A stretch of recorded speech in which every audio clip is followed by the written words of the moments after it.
All right. Hello, Arizona. My name is Francine Engel, and I am a political scientist, and I focus on American constitutional development. I also work with the Maryland Council for Civic and History Education. And my name is Jocelyn Broman. I am a We the People alumni. I participated in nationals in 2006, several lifetimes ago, or so it feels like. I am also an attorney and currently work on Capitol Hill for Representative Don Young of Alaska. Hello, my name is Evan Gessner. I'm an attorney in Lexington, South Carolina, where I handle a lot of civil rights claims and a whole bunch of other stuff as it comes up. This is my first year doing a national We the People competition, but I've judged a state level competition here for about the last 12 or 13 years. So I am very excited to be here with you all, and I look forward to your presentation. All right. Could you introduce yourselves, please? Hi, my name is Shrika Kantala. Hi, I'm Manvi Harde. I'm Michael Chen. Our coach is Brianna Willits, and thank you all for being here today. Thank you. All right. So I will read the question for you, although I know you know what it is. So we have a quote here from John Adams. There is nothing I dread so much as a division of the Republic into two great parties, each arranged under its leader and in opposition to each other. What issues led to the formation of the original political parties? To what extent have those issues persisted in American political parties? And what are the advantages and disadvantages of a unified or divided government? You may begin. In his farewell address, President Washington advised the American people to unify peacefully and warned them against splitting into factions to avoid dividing the nation and fracturing society. However, diverse historical conditions and differing ideologies gave rise to various political parties founded to advance their platforms in local, state, and national governments. Political parties are implied in sections 2 and 4 of Article 1 and the 10th Amendment to the Constitution. These focus on the direct election of Congresspeople, the Elections Clause allowing the federal government to regulate elections, and the affirmation that states retain certain rights in setting senatorial election rules. This way, the Constitution protects the right to vote while maintaining standard election procedure in all 50 states. After Washington's presidency, the first party system featured differences on foreign policy and the role of government. Both parties based their ideas on Locke and Rousseau, but disagreed since the strict constructionist Democratic Republicans envisioned an agrarian country allied with France. Thus, they opposed the National Bank of the Federalists, along with their support for the British and loose constructionism.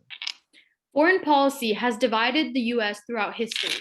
During World War I, President Wilson supported neutrality and later the League of Nations, but the Republicans wanted a faster war response and opposed the League. Furthermore, the Bush administration favored the national security strategy of the United States of America doctrine, which stated that America should stop rogue states and their terrorist clients, while the Democrats objected over the unnecessary targeting of innocent countries. On the other hand, debates over the size of government have fluctuated. During the 1840s, the Whigs supported a larger government, making internal improvements. And a century later, the Democrats would support a large government under the New Deal, both facing opposition from other parties.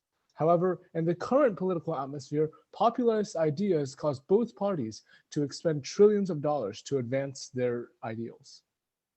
A unified government benefits the people as it operates across various economic and socio-cultural interests to fulfill the common good.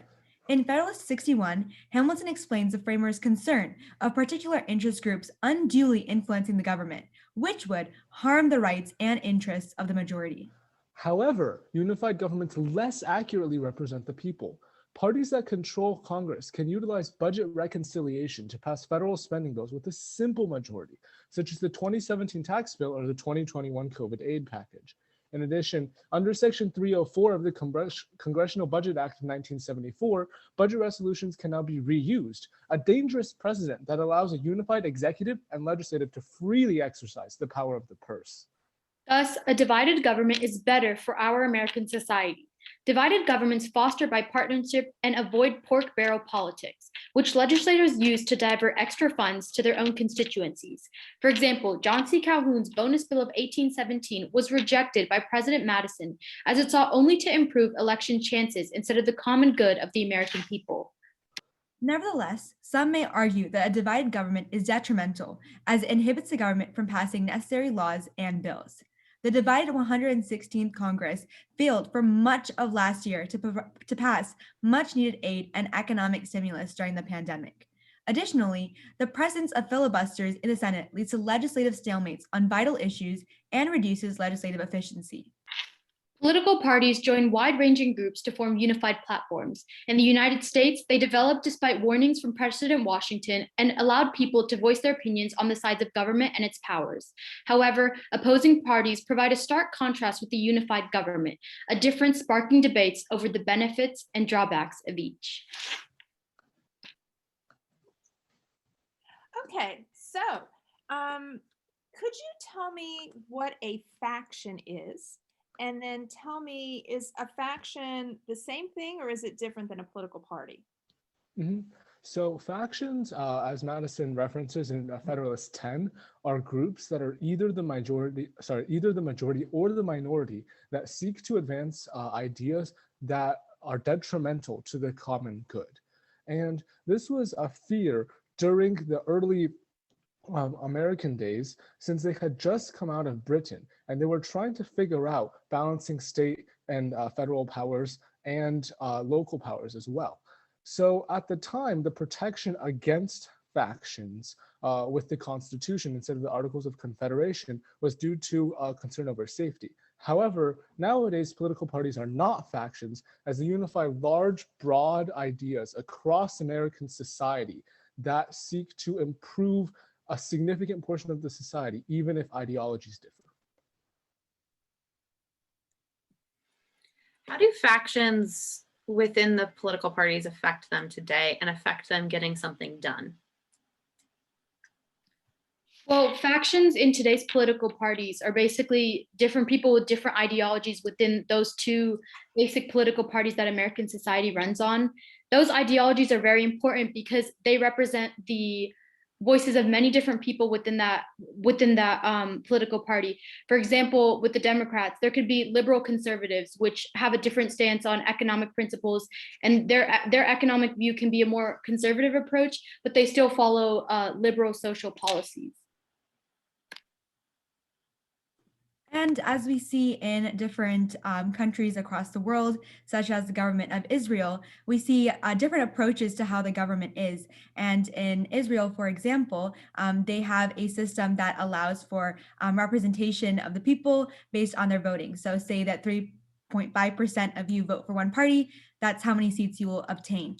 Therefore, in contrast to how America works, we see that there they have a way to inhibit the rise of factions, as previously mentioned, due to a certain lower bound that you have to get in terms of votes. However, we see more of a broad representation in terms of the diverse thoughts within the government that we don't see here in the American political system. And that is primarily due to the fact that we just have two major parties. With our election system based in the Electoral College, it is very difficult for a third party to gain traction on the federal level. For instance, Ross Perot in 1992 earned 19% of the popular vote, but got no electoral votes. And because of this, it is often easier in the United States to protect against factions. With factions with groups such as the Tea Party or the progressives being able to be considered factions by some people, the fact that only large political parties, the Democrats and the Republicans for the most part, can gain power is beneficial as it limits factions. Great. Now, in your presentation, said something I thought very interesting. It's the first I've heard it today. It said that political parties were implied in the Constitution. And I wrote as fast as I could. I believe you said it was in Articles 2 and 4 and in the 10th Amendment. I was wondering if you could expand on that and flesh that out a little more. I want to hear more about that. So we see that earlier we mentioned sections 2 and 4 of the first of Article 1 of the Constitution, which provide that Senate congressional elections at the federal scale are done for the people, and also that in Article 1, Section 4, we see that the people, that states have the ability to regulate senatorial elections and set their own election guidelines, but the federal government can alter some of those. So the idea is that because of this, the different interpretations of the Constitution, even very early in American society, inherently led to political parties, even if it was not the intention of the framers. Additionally, I think one important thing to take away from the argument we made about having sections 2 and 4 and the 10th Amendment representing political parties being implied in the Constitution is that the federal government is meddling in state elections, and they're doing this so that there can be a standard election procedure all across America. If states have their ways, then all different states would be having different election procedures. In the recent election we saw, there were certain states that did have a different election procedure and had difficulty in counting votes, which did hence delay the entire election process, the results of the election overall. So it is very important to have a standard election procedure when carrying out national elections. Furthermore, which we can see with Tocqueville, in that he references to the fact that the greatest threat of this country is the despotism of the majority. And also, as previously mentioned about Federalist 10 with Madison. And so we see here that with this topic of factions and a majority, political parties were kind of inherently attributed to solve that issue and kind of to the nuances of both factions and the threat of the despotism of the majority. Did they solve that issue? The issue of factions and the despotism of the majority? Yeah, you're just what your colleague Yes. mentioned. Yes. So we see that the despotism of the majority was Tocqueville's response to the American democracy, especially after the Constitution. As a French aristocrat, he was scared that this was also happening in France. But he noted that in the US specifically, since the federal government had been given so much power, the party in power could just simply increase the power, leading to an aristocracy again. Now, in the Senate, we see that the filibuster system, based originally on the previous question rule in 1806, found that we did find that the minority was represented. The minority, if at least 40%, is definitely generally not a faction. And we see that their voices could stop the majority from simply steamrolling all of their ideas. However, as we mentioned with the budget reconciliation idea, this doesn't really exist anymore, because if I, as a political party, could just spend whatever I want, then it's very difficult to prevent the minority from, when they get in power, just doing the same thing. And many may argue that budget reconciliation is a process that is not widely used in the Senate. However, we see this as false because both ex-President Trump and Biden use budget reconciliation in their terms. Ex-President Trump with the issues dealing with taxes, and then President Biden with the COVID relief bill. And both of them use the same amount of money, but we can see that the minority opinion in Senate wasn't represented because they used budget reconciliation in both of these very important bills on American society. We can also see this kind of arise at the state level and in terms of voting with Brnovich v. Democratic National Committee. And in this, we see that the US Supreme Court will essentially decide about Arizona's refusal to count out of precinct votes. And therefore, we see that also at a state level and in terms of voting, there are many times where the minority voice has been in a sense, tried to be silenced or kind of left out of the entire process of the elections. Great job. We'd like to recognize the students for their hard work and participation today. All right, well, that was fabulous. I enjoyed all of it. That was a really great presentation that you gave. I think you are the first group that actually tied it back to political philosophy in any way. So you explained how it related to Locke, Rousseau, and then in the follow-up, you brought up de Tocqueville, and I thought you did a really good job explaining how that was connected. So you weren't just name dropping; you actually explained how all of those things worked, which was really great.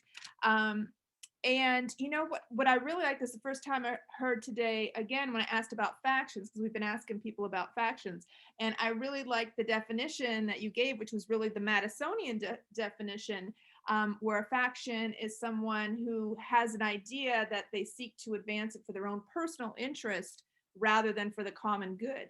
And I think you're the first group so far that has actually brought up that distinction, and that's exactly how Madison looked at it. It's it's just for their personal interest and not necessarily for the common good. So I was really glad to hear that. And I thought you did a good job talking about how the two parties actually tries to limit factions. So I thought that was an interesting perspective that you brought up as well. But excellent, many great examples. Clearly you have thought through your ideas. It was a real pleasure to hear. Thank you. Yeah, I'll echo that. It was a pleasure to have this conversation. It was a wide ranging. You did a really good job of highlighting elections. I wish we had had a little more time to go more into like electoral college, but also first past the post system, because that's really where you start talking about the congressional elections and that 51% that's needed. And I think that if there's one thing that could have improved your answer in regards to election, it was that mention and understanding that even for a third parties getting a congressional seat at a federal level, that's going to be the barrier. Whereas, yeah, the third party running for president, like that's it's definitely the hardest thing to do. But there is a question of like what could be done at like a congressional level election to do that. We could say, I think I had heard at one point that divided government can increase compromise. And that might be true. That might also be wrong. So I wish I had a little bit more time to dig into that too. This is your hazard of giving a person who's worked for 5 years in Congress that has seen a whole lot.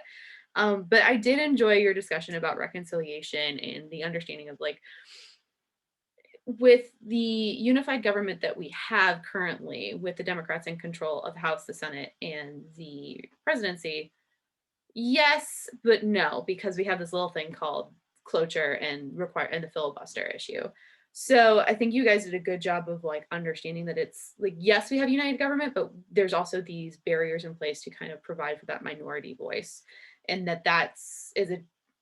makes it really difficult to accomplish anything, let alone even if there's a united government. So it was a very good discussion, very wide ranging, and the political philosophy brought in was a good support for everything that you were talking through. So excellent job. Yes, absolutely. Great job, all of you, really. We're going on about 5.5 hours now of doing this question and this question only today. So it's really outstanding that you brought in some things we hadn't heard yet. One of our grading category is constitutional application. And with this question, there's not a whole lot of that to be done. That's something I've had a hard time grading here today, because you're not talking about the structure of the courts or due process. It's you really can't. There's not a whole lot to refer to, but you all found something and said, okay, it's not specifically mentioned, but it's implied, or this is how it came to be because of the Constitution. So really excellent work there. Two things I want to point out. You mentioned. You talk about the budget reconciliation and how important that is, because it's that power of the purse, and money controls everything. And if you lose funding, you're dead in the water. So really showing, hey, this is serious. This is an important, powerful thing. You recognize that. That's very, very good. And we talked a lot today about a third party, and you're the first ones to mention Ross Perot. But y'all are definitely too young to remember him. I wasn't old enough to vote at the time, but I remember that campaign, and like you said, he didn't get any electoral votes, so you would look at that as a failure. But really, he actually had quite a bit of popular support. And one bit of trivia, as I recall, in the election, kind of the term that was thrown around about voting for Ross Perot, everyone said, or the Republicans and the Democrats said, "Don't throw your vote away." And just kind of to show you how a lot of people really didn't consider a third party as a viable option, but the numbers show you that a lot of people did. So that was really definitely a very interesting moment in history, I think. But yeah, great job. Fantastic job again. And